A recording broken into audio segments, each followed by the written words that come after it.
Bueno, muy buenos días.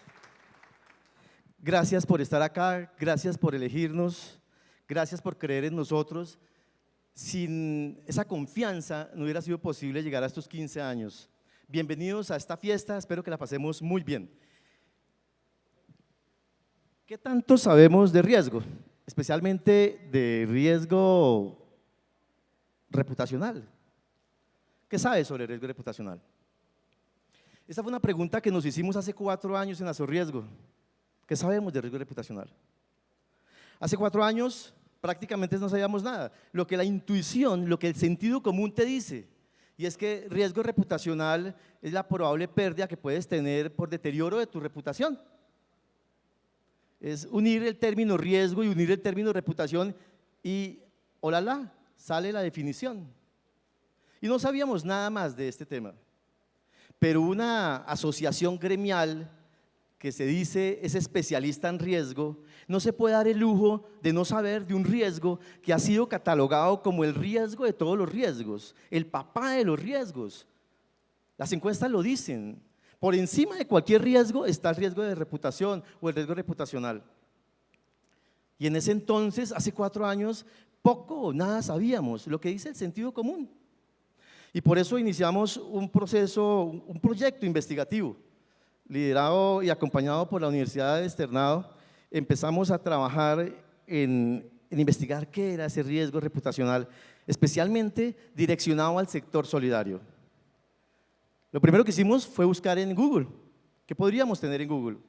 Es como la investigación preliminar y lo básico. Y en Google encontramos las primeras señales de lo que es el riesgo reputacional. Empezamos a ver que había muchísimas conferencias, muchísimos autores que señalaban que el riesgo reputacional es originado, por ejemplo, por el gap entre lo que el stakeholder espera y lo que recibe a cambio. Sin embargo, pues era una definición que para nosotros no nos satisface. Es esa brecha entre lo que tú esperas como stakeholder y lo que tú recibes. Cuando una asociación gremial tiene, una organización solidaria tiene múltiples stakeholders, pues la pregunta es, ¿qué espera cada uno de los stakeholders? ¿Qué espera cada uno de tus partes interesadas? Cada uno espera cosas diferentes, los empleados esperan una cosa, los consejeros esperan otra, la DIAN espera otra, la Super Solidaria espera otra cosa. Entonces cada parte de interés tiene diferentes intereses, como su nombre indica. Entonces esas investigaciones preliminares no nos satisfacieron y por eso entonces llevamos la investigación a otro nivel. Empezamos a buscar, por ejemplo, las conferencias que había en el mercado, encontramos muchísimas, unas de Deloitte, de muchas firmas consultoras y bancas de inversión, un congreso inclusive latinoamericano en riesgo que hablaba específicamente de riesgo reputacional. Y empezamos a bajar esa información y a analizarla y empezamos a buscar el concepto. Y el concepto era clave. ¿Y por qué es clave? Porque si tú no sabes qué es el riesgo reputacional, te va a quedar muy complicado identificarlo. Y si tú no lo identificas, difícilmente lo vas a medir. Y si tú no lo mides, menos lo vas a gestionar. Luego tenemos que partir de un concepto claro para poder empezar a distinguir qué es el riesgo reputacional. Luego seguimos a los entes de supervisión. Los entes de supervisión tendrían que haber regulado algo sobre el riesgo reputacional. Y encontramos muchas definiciones, por ejemplo, de la Superintendencia Financiera de Colombia. De hecho, de la Superintendencia de Economía Solidaria no encontramos nada. Pero sí encontramos de la Superfinanciera una circular que es la 41 que daba cuenta de la obligación que tienen las entes como los bancos, las entidades vigiladas por ellos de medir el riesgo operativo y dentro de la medición de riesgo operativo se incluía ahí la medición de riesgo reputacional. Miramos por ejemplo la norma ICONTEC, la norma ISO 31000 que hablaba de riesgo reputacional. Miramos COSO 1, COSO 2, ERM, miramos el Comité de Basilea y encontramos una definición pues un poco más formal de riesgo reputacional en Basilea.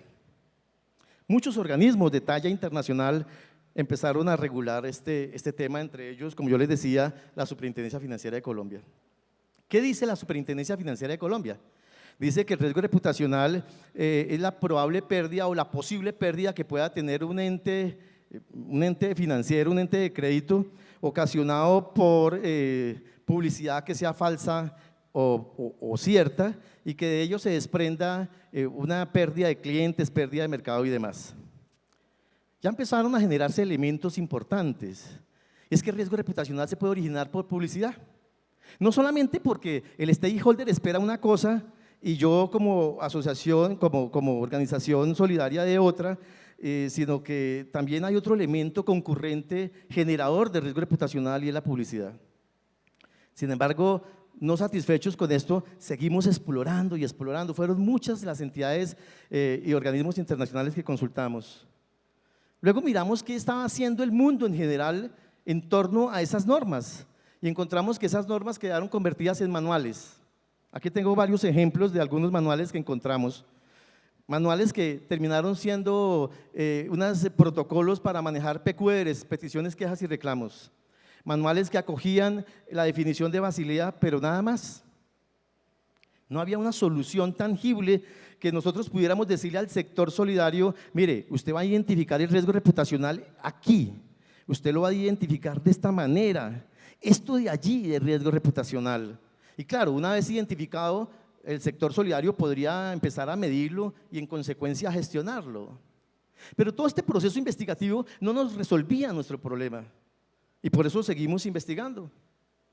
Llegamos a la academia y encontramos muchos textos en habla hispana que hablaban de riesgo reputacional y uno nos llamó poderosamente la atención. Hay un libro de la doctora Bonine, Andrea Bonine, ella es una abogada española que se especializó en el tema, tiene una firma de consultoría en riesgo y sacó un libro llamado Manual de Riesgo Reputacional. Cuando vi yo este libro, yo dije, no, ya está hecho el trabajo, es cuestión de comprar el libro, leerlo, analizarlo y generar unas pautas para el sector solidario, para que el sector tenga herramientas, directrices.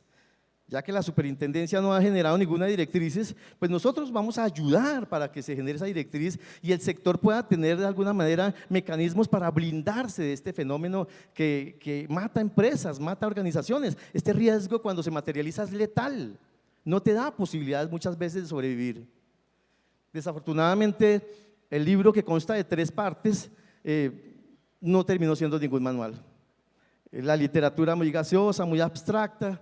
En la era de la hipertransparencia, decía Andrea, pero el libro finalmente no satisfizo tampoco nuestras expectativas. El libro parte de que el riesgo reputacional no existe.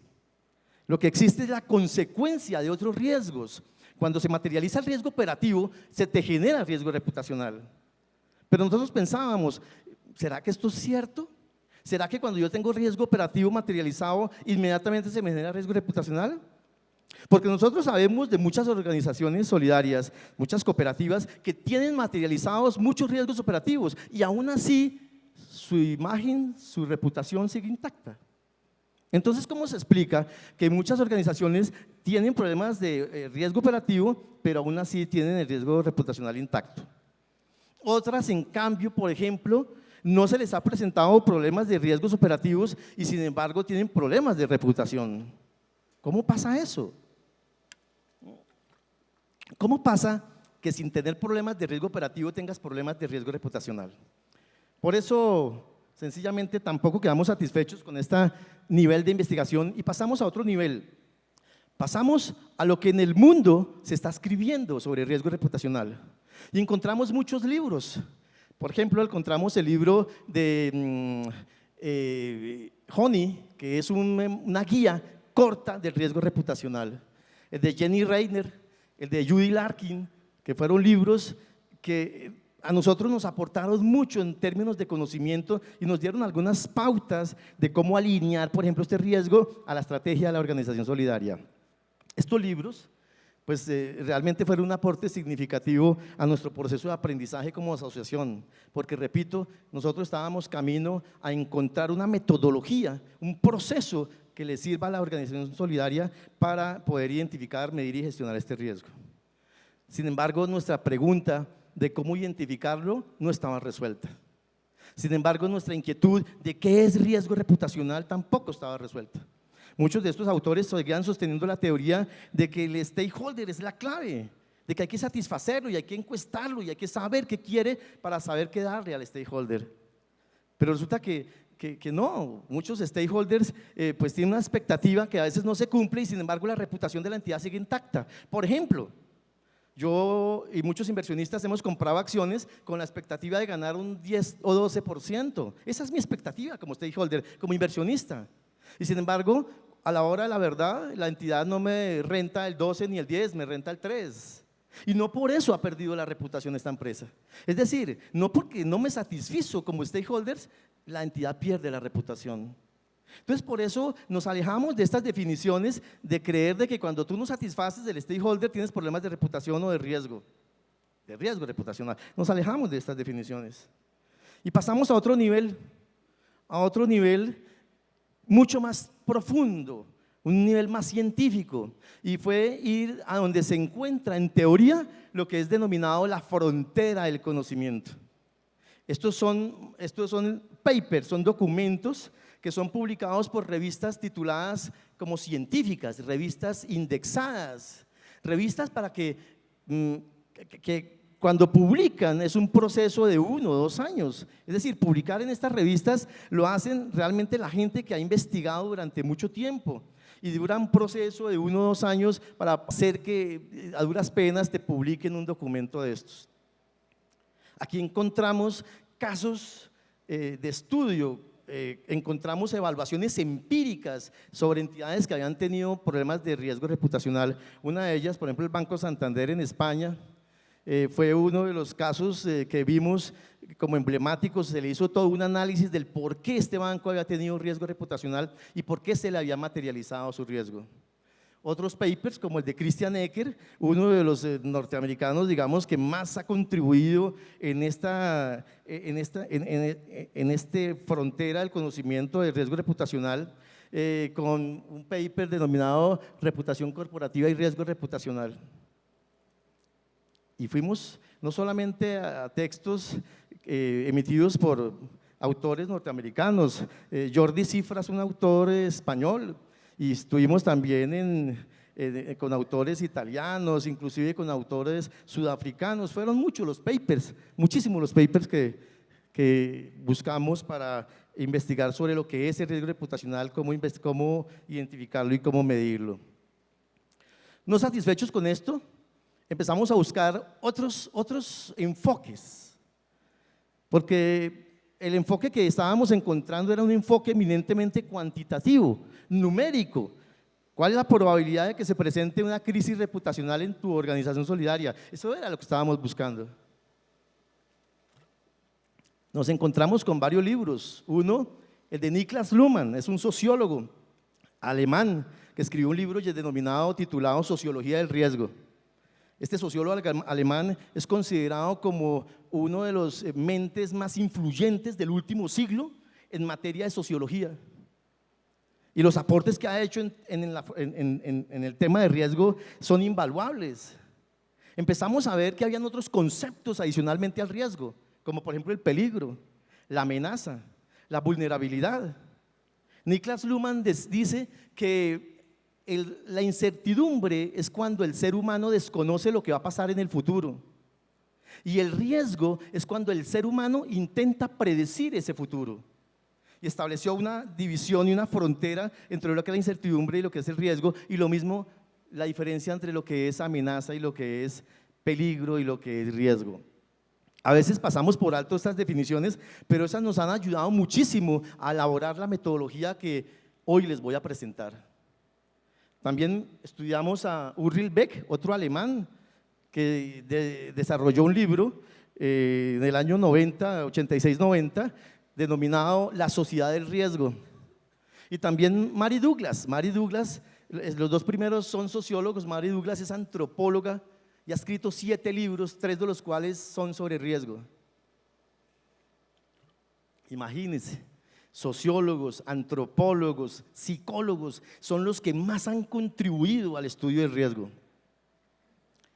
Esto nos dio pues otra perspectiva diferente, más enriquecedora.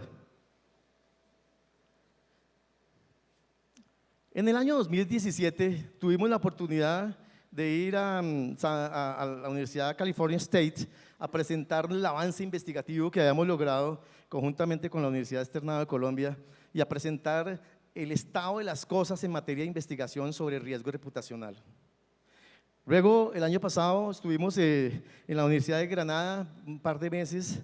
Ellos tienen una línea de investigación sobre reputación y riesgo reputacional y queríamos compartir con ellos qué habían avanzado en materia de riesgo reputacional. Nuestro afán era que el tiempo se nos estaba acabando y todavía no habíamos logrado a ciencia cierta un concepto claro de lo que es riesgo reputacional. Y si tú no tienes un concepto, difícilmente vas a poder identificar el riesgo reputacional y en consecuencia medirlo y gestionarlo.